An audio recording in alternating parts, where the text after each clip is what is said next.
Nadège Sani, voilà, c'est elle qui viendra nous faire part de vos analyses, de ce que vous avez eu comme, je dirais, voilà, analyse.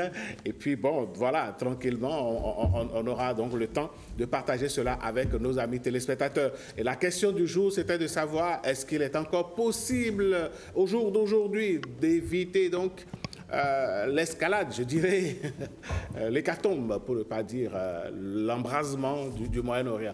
Nadège Sani, bonjour. Bonjour à vous, Alain. Bonjour à tous.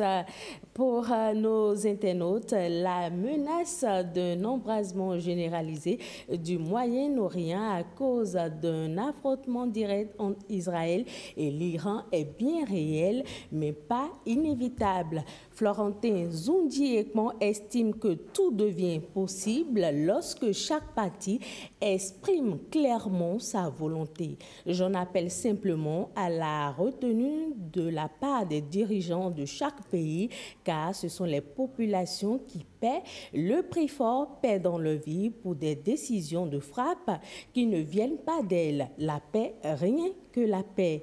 Edouard Will Assaba a également réagi. Il note que plusieurs responsables israéliens ont récemment exprimé leur volonté de mettre fin au conflit à condition que Téhéran cesse ses représailles. Selon lui, Israël ne s'attendait pas à une réaction aussi déterminée de la part de l'Iran. Les États-Unis, qui semblent alimenter les tensions, devront adopter une posture plus responsable pour éviter une escalade dramatique. Quoi qu'il en soit, il semble évident que cette guerre touche à sa fin, Israël montrant des signes d'épuisement.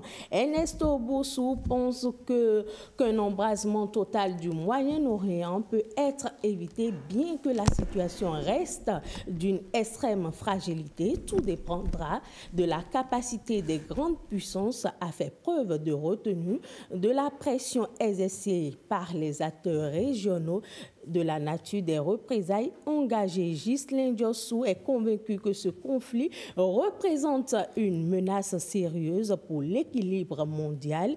Il estime qu'il est encore temps d'éviter l'embrasement à condition que les grandes puissances cessent d'attiser le feu. Il rappelle que l'Afrique aussi doit jouer un rôle dans la défense de la paix. Et on finit par Odo Inura Eze qui pense que l'embrasement peut encore être évité à condition que les puissances influentes ou certains pays du Golfe s'engagent activement en faveur de la désescalade. Cela exige du courage politique, une réelle volonté de compromis et surtout une écoute sincère des peuples qui ne demandent qu'une chose, la paix.